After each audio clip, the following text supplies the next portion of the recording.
Hey YouTubers, what's up? I'm back to do part 2 of the reply to next music thread number 5. First part took so long, I apologize again, but I couldn't resist showing those R&B albums. Oh, and I cut back on the ones that I was going to show, so you can see how out of hand it got for me. But anyway, question number 3. Show 1 to 3 soundtracks that everyone should own. Let's see.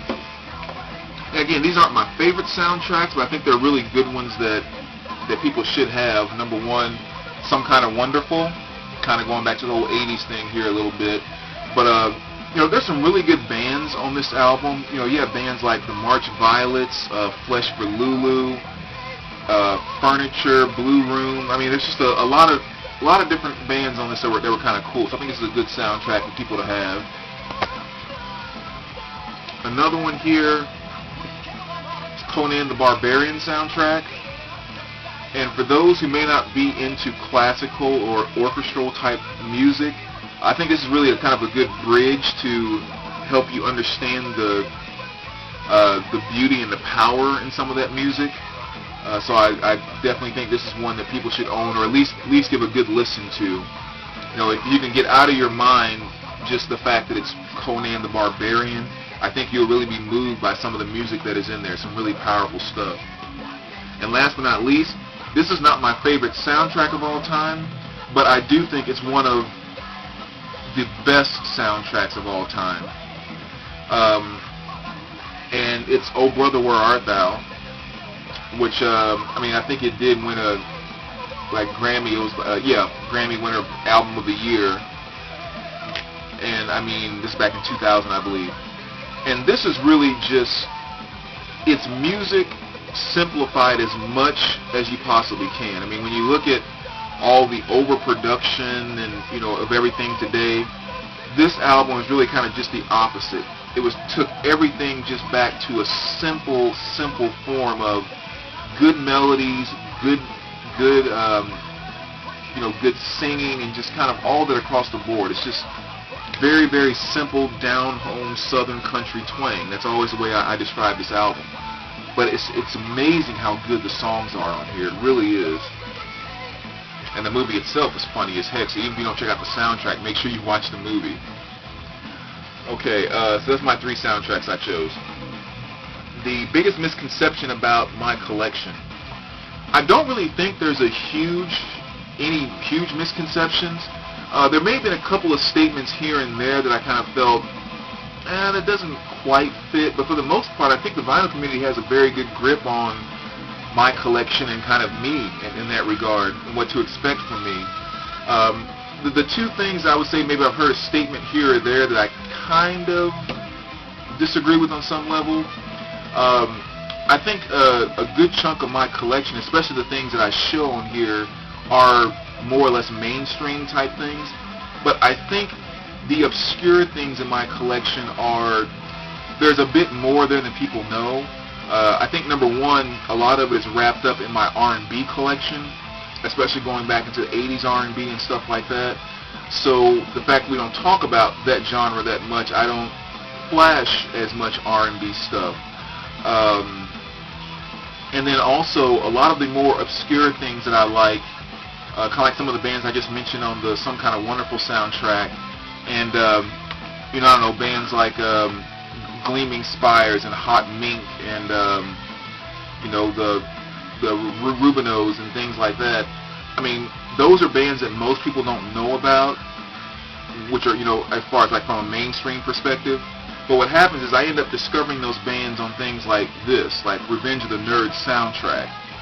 So when you see the soundtrack itself, it doesn't seem obscure, but a lot of the bands that a lot of these older soundtracks introduce me to is kind of where my obscure element comes out, and I don't get to share that as much here on YouTube with the way that the questions that we have, and even when I hold up a soundtrack, it's like, this is the soundtrack, but I don't go into depth about the bands that I like so much on there. So I guess that's the only thing is I don't get to show my obscure side as much as I actually have it. I guess I don't know. But again, so that's like even the only one thing I could really come up with, because really I think everyone kind of has a pretty good feel for me and my collection. So, question number 5. 2 to 3 songs that never get old. That was easy. I mean, those came just like that. Number 1, I got to agree with Nathan on this one. Voodoo Child Slight Return off Electric Ladyland. That song never gets old. It never loses its energy. It never loses its punch. And still to this day, every time I hear that song, and my wife blasts me sometime, I have to make this face, just because it's just so gritty and raunchy, and I don't even like the right words to put to it, but I can't listen to Jimmy play that song without just getting, I don't know, dirty faced into it for some reason. That song is just, it's perfect in every way.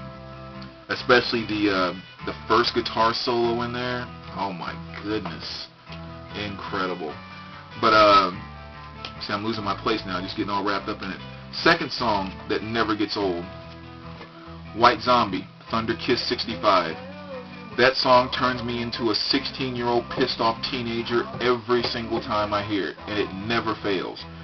It's just the energy of that song, the lyrics, which make almost no sense whatsoever, but I mean, the song is just built off of rhythm and energy, and it captures you every single time. I mean, the Thunder Kiss 65 is a work of genius. I mean, even the title of the song, I mean, Thunder Kiss 65, the title itself just sounds badass.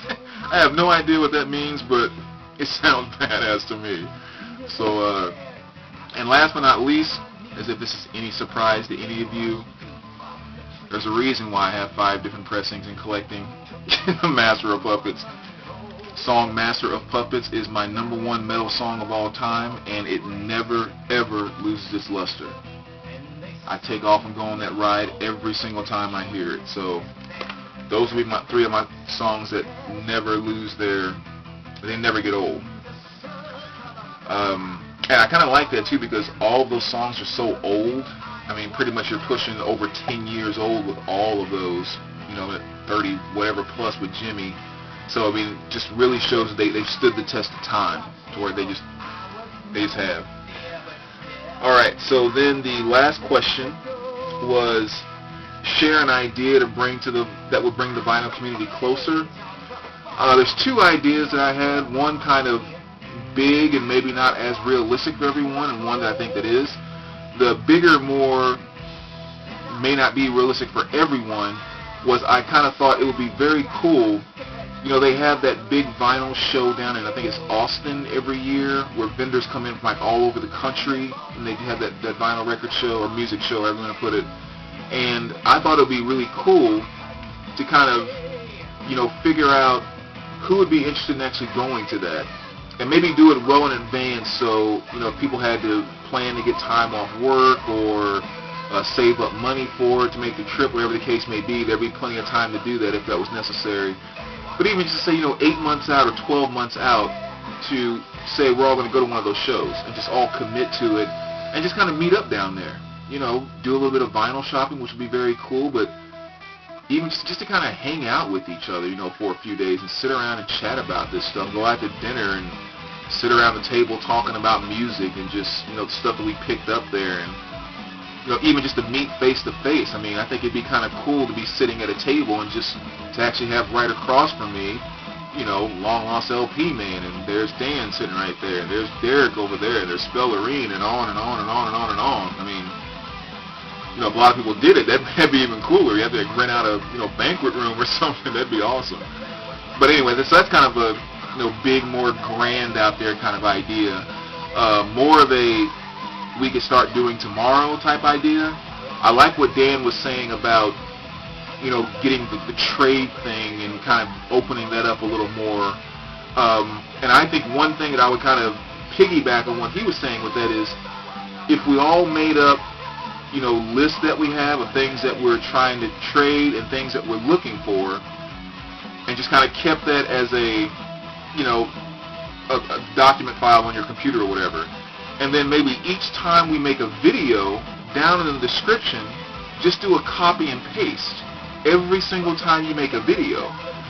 So that way, you know, every time Dan comes up with something new, or I come up with a new video, or, you know, anyone else, we'll have an up-to-date list of exactly what they have in their possession, and we'll know, you know, as of 5 hours ago when Dan posted this video, this is exactly what he has available, and I can contact him immediately if something pops up on that list. So, you know, obviously it's very easy to cross stuff off, but I thought if we just did a cut and paste right into the description on all of our videos, it'd just be a continual list of what's out there and a list of what we're looking for. So again, like I said, it's kind of piggybacking on Dan's idea, but I think it's something that's pretty simple that we all can do right now and immediately.